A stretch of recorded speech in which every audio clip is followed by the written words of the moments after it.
Welcome to the Through the Lens of Learning podcast. If we haven't met, hello, I'm your host, Dr. Tracy Schroyer. I'll give you 2 words that summarize me to a T: lifelong learner. Join me as I share a bit about my own journey of curiosity, learning, and wonder. You'll also get to hear from some phenomenal individuals on what they're curious about learning and what they have to share too. Are you itching with excitement yet? I am, so let's get started. Hello everyone, we're back for another episode of Through the Lens of Learning. And for this episode, I'm going to share with you a little bit more about debt. And raise your hand if that word just makes you cringe. Because I can absolutely say that that is how it feels for me, even still to this day. But I have acknowledged that I've been in denial about some of the debt, and specifically focused around student loan debt. And that's what I want to talk about today. So I started my college career, you might say, in 1996, in the fall of 96, and did not get it, air quotes, for those who can't see me or not watching the video, right, and do a 4-year degree. I was working full-time. I was not married when I started college, university. I did get married during, which my parents had even said, wait until you're done with your bachelor's degree to get married. Neither of my parents had come from a college, had gotten a college degree. And I decided to get married in the midst of it. So 2 years after I started, I had gotten married. It took me 8 years to get my undergrad. I went to, I want to say it was 4 different places. I started out at a university, a very well-known university here in Ohio, and decided that I wasn't quite sure if that's the route I wanted to go. And so I went to a community college for a little bit, and maybe not even that. I may have gone to the Ohio State University from there, and found out that it was really rough, and went to a community college from there. And I think I bounced back and forth a couple different places, the same universities. I only, in that 8 years, took 2 semesters or quarters off. Otherwise, I was going to school. For the most part, I got a lot of support and funding from the workplace. And what I ended up having to do through a lot of that is fund my life. And, let's be honest, I probably didn't make all the right choices. And spent that money and should have been more cognizant of what I was spending money on and what we were spending money on. We had health issues we went through, and lack of income. So that supplement for the loan debt, getting that money, helped. Some of that helped to pay the bills. To keep us in our house, to keep us in our cars. And maybe that wasn't the right answer, but that was the right answer and the right thing for what I felt to do at the time, to continue living the way that we were living. So looking back, maybe I made some mistakes. I did what I felt was best at the time, right or wrong.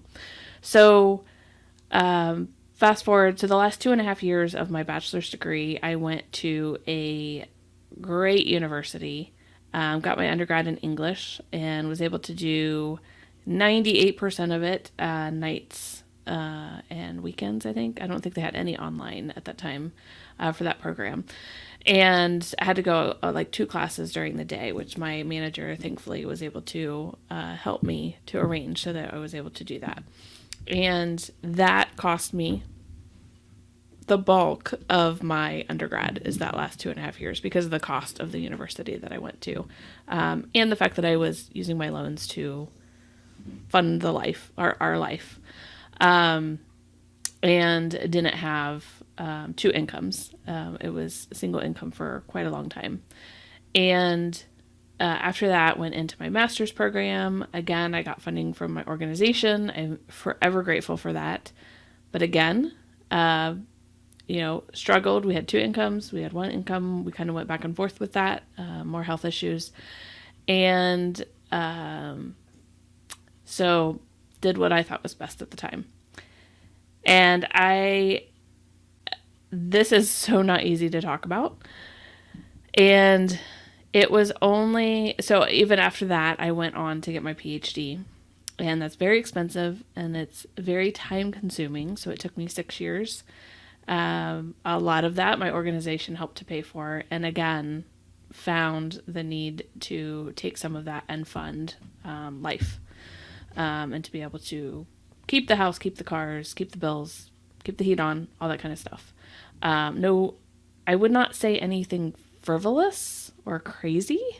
But again, right or wrong, that's what I had done. That was the choice I made at the time.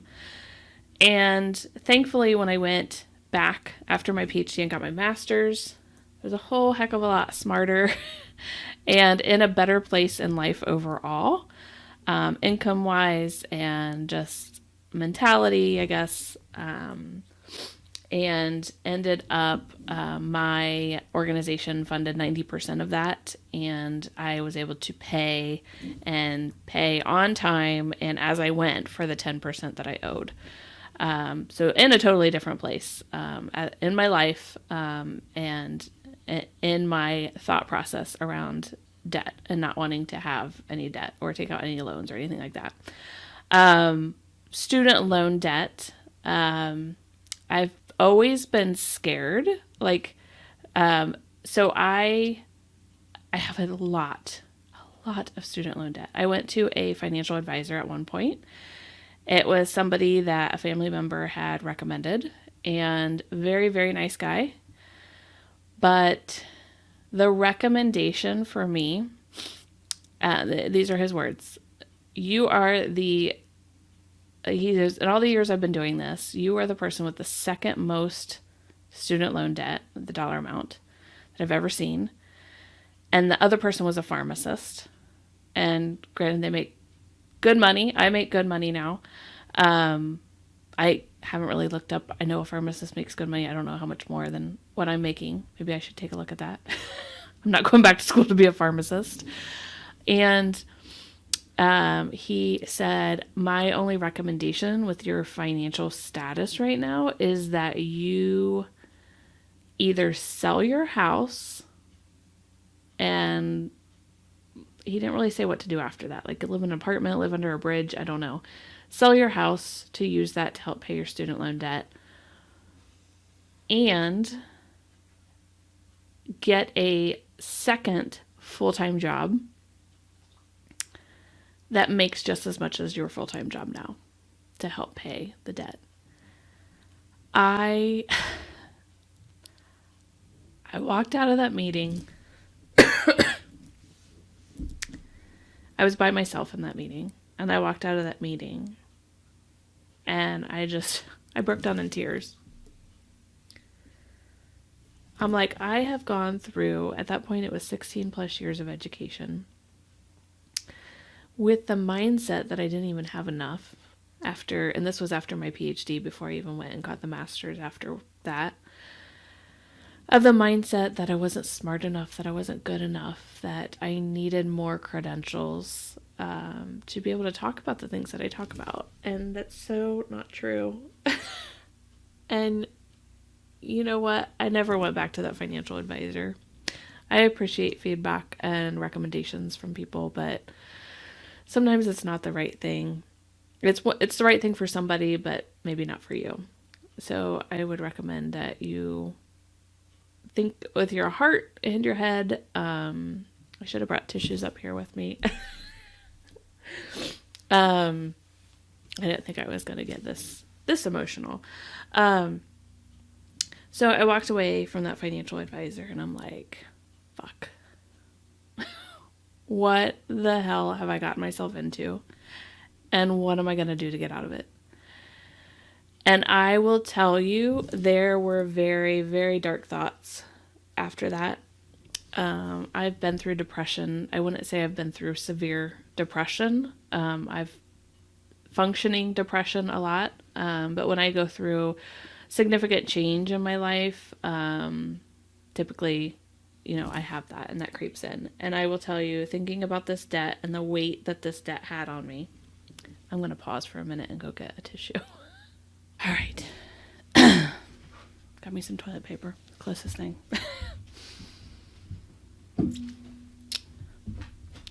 So, yeah, I walked out of that financial advisor's office and I sat in my car and I just cried. And I thought, what the hell did I get myself into? What did I get us into, my husband and I? And what the hell am I going to do from here? What are we going to do from here? And like I mentioned, I feel like in my own mind, and I probably didn't share this, and I probably should have gone to a therapist. I've gone through a therapist on and off in my life, and I didn't. But oh my gosh, there were some really dark thoughts about how to get rid of that debt. And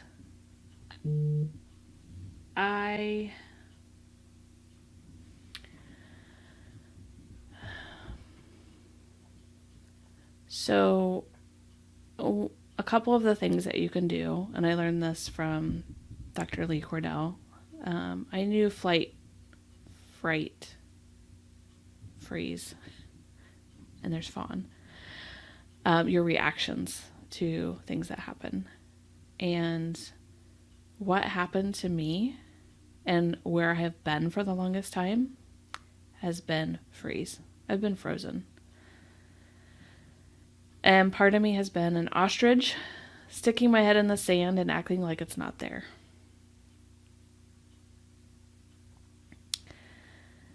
And I've been able to survive pretty well. And as many of you know, in the States, for the last few years, there have been debates on student loan debt.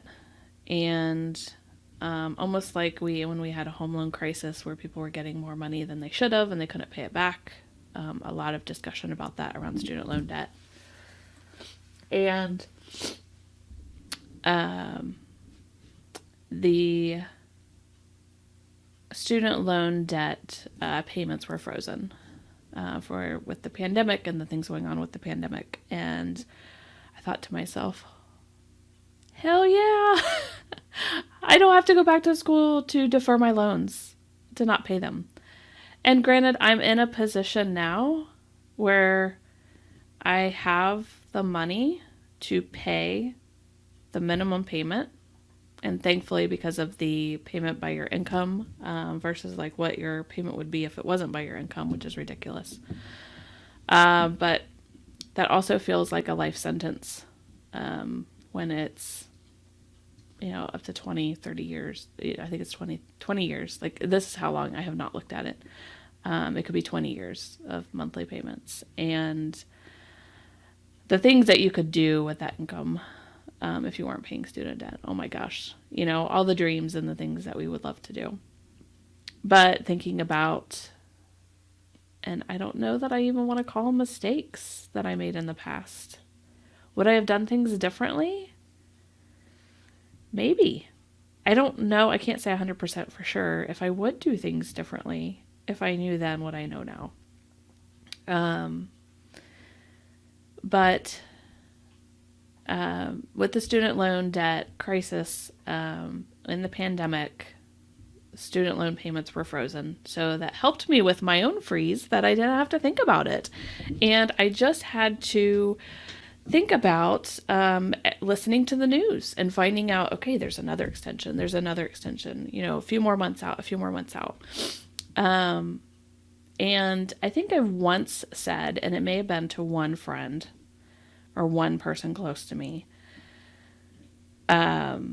just the overwhelm and the shame that I have around my student loan debt. And it wasn't until late last week I was in a room where I felt really, really safe.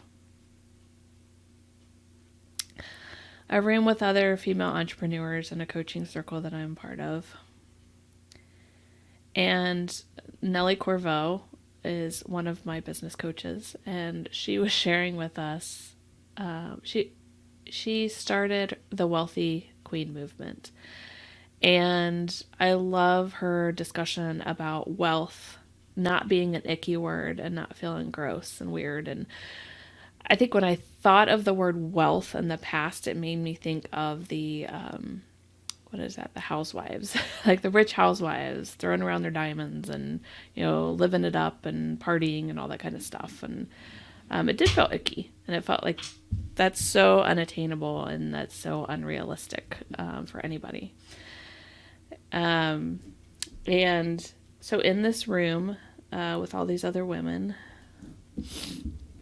so Nellie shared with us 25 wealth codes that have helped her throughout her businesses and helped to guide her, and that she was sharing with us.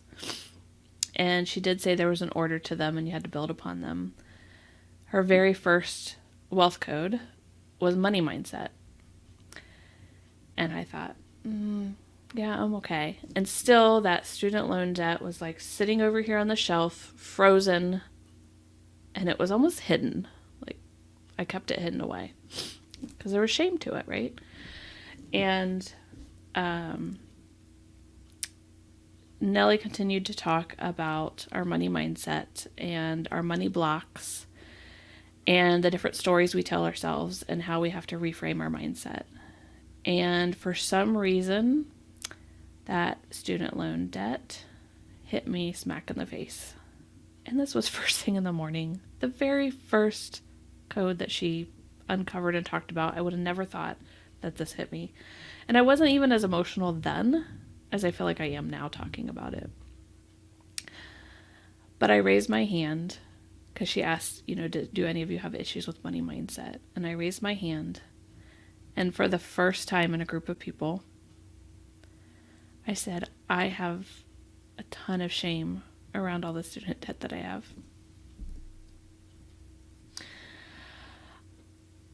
And I said, I don't know exactly how much my student debt is right now, but I know it's way more than my mortgage. And that scares the hell out of me. And I don't know how I'm going to attain that. How I'm going to pay that debt. And Nellie was helping us to reframe our mindset and even helping me, looking at me, talking about how amazing is that you were trusted and they gave you that credit so that you could go to school, that you could gain that knowledge. And I looked at her close to tears, but not quite. And I said, they were foolish. Like, that's crazy that the government did that. And whatever your take is on the government, put that, that's a separate conversation for sure. And I don't feel like that I have been in a victim mindset. Like I'm the victim of student loan debt and all of this because I had decisions along the way. I had the ability to say, I'm not going to go to this college or university. I'm going to take a different path. I had the ability to say, I'm not going to continue on with my master's or my PhD. That I'm going to find a different way to fund my education. I had a huge part in it. A huge part. The majority part of it. It's my decisions that I made in my life, and I get that. But I will tell you that throughout the student loan and the pandemic and the crisis and everything, when there was consideration of the government considering whether to give $10,000 or $20,000, take that off of people's student debt, or to just cancel debt altogether. I'm on my couch watching the news like this, and those who can't see me, who aren't listening on or watching on video, I'm crossing both my fingers like really tight.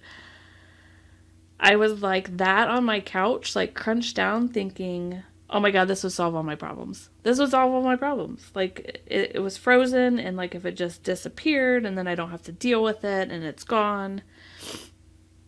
But in reality, I knew that wasn't going to happen. And you know what? It wasn't the right thing if that was the answer, because taxpayers should not be paying for those decisions that I made.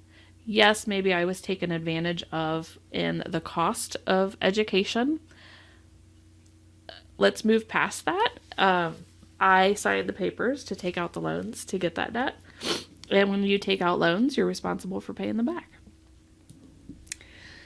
And so I had opened up last week to this group of women, and I shared that you don't have a lot of shame around it. And I didn't quite know why. It's a lot of money. And I felt like some of the shame was in that I shouldn't have made the decisions that I made to get myself in that position. That I should have done things differently. But what's really even weird is there was a lot of guilt that went with the shame, because thinking back, I don't know that I would have done it differently.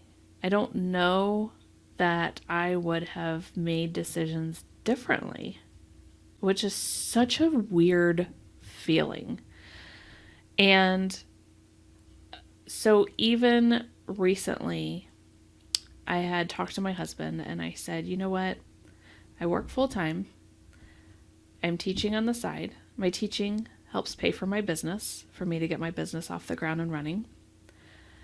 At this point in time, I can't foresee myself leaving my full-time job and just having my business. And that's not my intention right now. I don't know if that could change later on. That's just not my intention right now. But there was something in me after being able to verbalize and say how I felt, acknowledge that I had this debt, acknowledge the feelings around it recently, that I was able to think, I'm such a problem solver, like, let's get to work. And for those who can't see, I'm wearing my team Get Shit Done shirt. That's who I am. It's like, okay, you try not to run to solution, trying to figure out solutions, trying to look at the problem, what the root cause is, and all of that. And I have realized through my post-PhD master's that I'm not repeating that same way of thinking that I did all those years prior. It kind of stinks that it was daily $1 short almost, but I have learned my lesson, and I changed my behavior.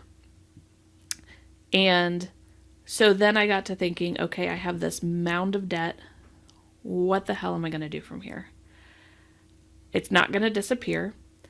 It's not going to stay frozen over there on that shelf, especially when there's supposedly no more extensions to the student debt pause in the U.S. Even if there is, I need to get off my ass and figure this out, or else it's gonna be that weight holding me down for so much longer. It's time to come out of this frozen mindset and focus on, what do I do from here to move on? One of the things, though, is in thinking more about why do I feel such shame and such guilt around this debt. Nellie had shared with me a podcast episode from her Wake Up and Be Wealthy podcast, and I actually be able to tell you what episode it is, because she said something in this that made me realize why it was that I felt so much shame. Let me find...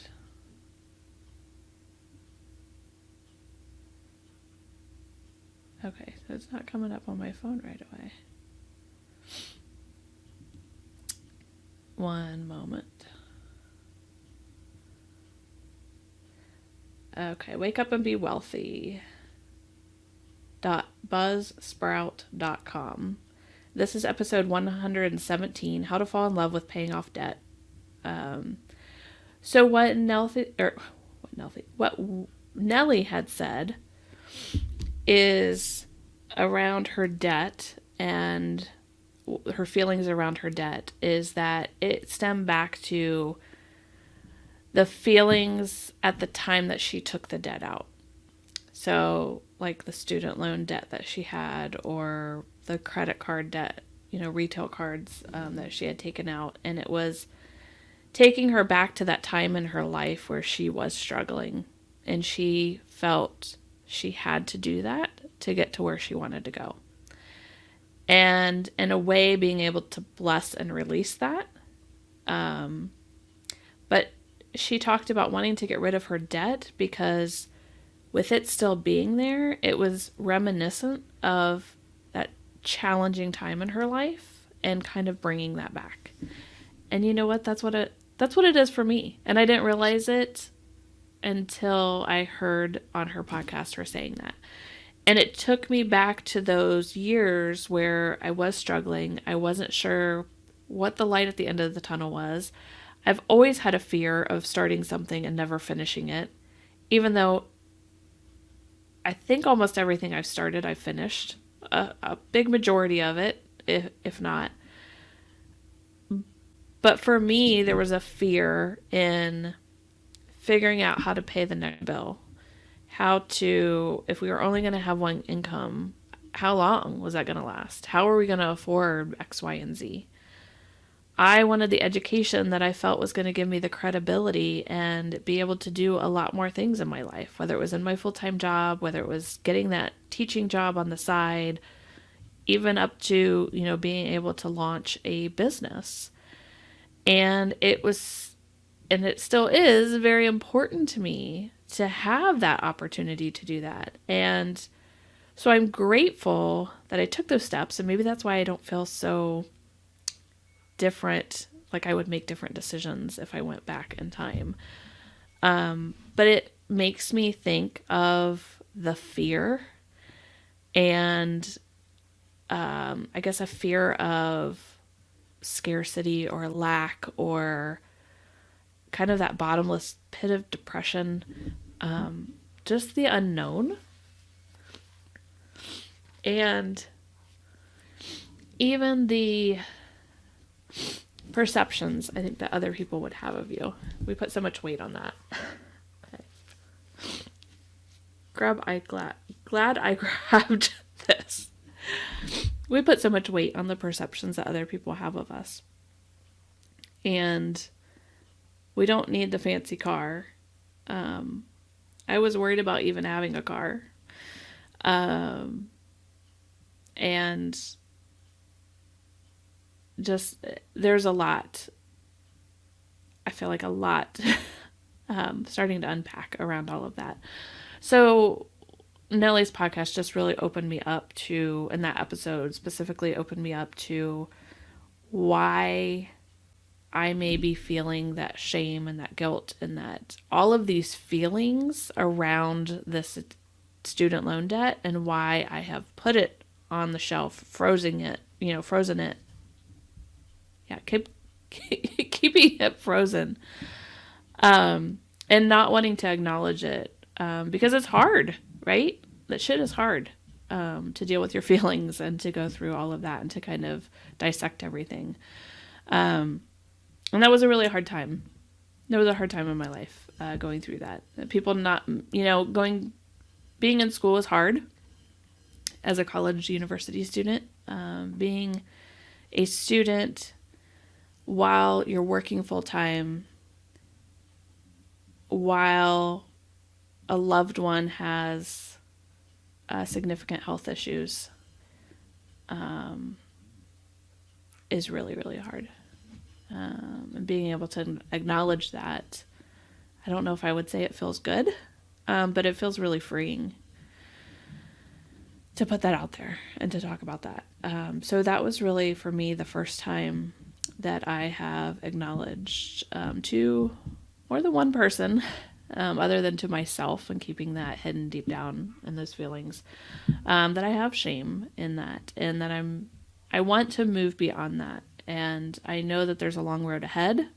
Hell, it's been a long road getting here. So one of the things, let's turn the corner here, in thinking about how do I tackle this mound of student debt that I have, I have, for the last year and a half, had my business up and running. And I've tried numerous things and put things out there, kind of throw them at the wall, see what sticks, what doesn't. And I feel like I did not take a lot of time to prepare to launch my business. I did take a lot of time to prepare to launch my business. It makes me think of when people talk about, I'm not ready to have kids. I'm not ready to start a business. You're never going to be. Sometimes you just got to go out there, you got to do it, and you got to figure it out. And so for the last year and a half or so, that's exactly what I've been doing. I started it. I, thought I was in a good place, and I feel like I have done really well. And I have definitely increased my visibility on social media, and in person. And a lot of people know me, for a lot of what I do on LinkedIn. And that's where my audience is. That's where, the heart of who I am here to serve through my business, is and, operates and, is on a regular basis. And so what I thought of with my student loan debt is, I am getting even more focused in my business. I have taken a step back in the last few months, and I had previously talked about evolving Upskill University, which is what my business started as, to the Society for Lifelong Learning.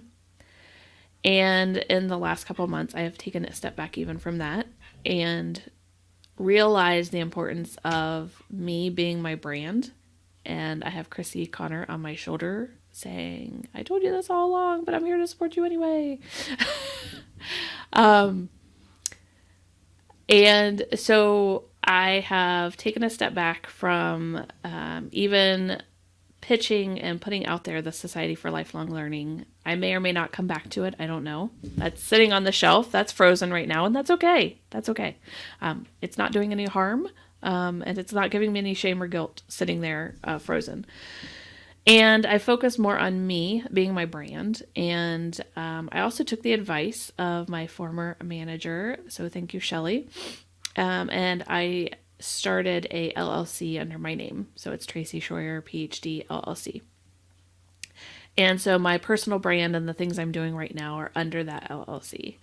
And I'm feeling really good about it. And I feel like I'm getting more aligned to where I should be and in the path or the trajectory to where I should be going, for the direction that I should be going. And as I think about all this mounting debt, my goal is to, over the next 2 to 3 years, aiming for 2. My husband is saying he thinks it'll be 5, but for all you listening on the phone who are married or have a partner, you always want to prove them wrong, right? So within 2 to 3 years, I would like to build my business. I am going to build my business to where I can freaking wipe out this student debt that has been weighing me down and not let it take over and not let it, as it unthaws in front of me, weigh me down.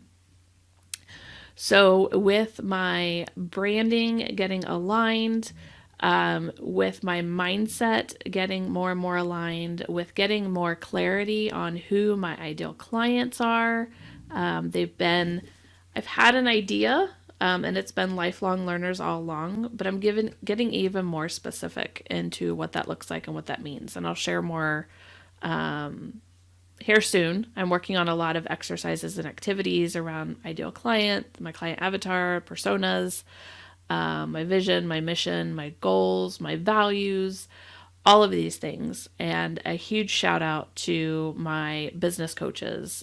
Brittany Dixon is my systems and process coach, and I'm walking through her Hustle to Flow program. Nellie Corveau is all things business, part of the Wealthy Queen movement. I'm in her Wealthy Queen inner circle.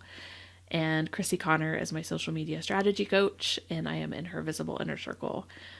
It's very hard as an entrepreneur to have one coach that fits all your needs. And yes, it can be expensive, but I'm also using that teaching to help pay for this. I could be using, now here's where, some people might think, hey, you're making this money, you're putting it into your business from your teaching. You could be using that to start paying down your student loans. That's true. But I'm also taking a risk and believing in myself and believing in what I can do, and that I could take all this knowledge and this education that I have and do so much more with it. I can teach. I have that as a well-oiled machine now, even from a time perspective and from being able to support my students. And I know I have so much more to give. And I know some people think I never sleep. I do. Lots of vitamins, lots and lots of vitamins, and thyroid medicine help me with the energy. But I know I have so much more to give. So my goal is, in the next 2 to 3 years, is to build my business to wipe out that student loan debt. And I am very, very excited about the things that I have coming to prepare me to be able to do that and to be able to serve my ideal clients, which, if you're listening to this podcast, you are probably part of that population.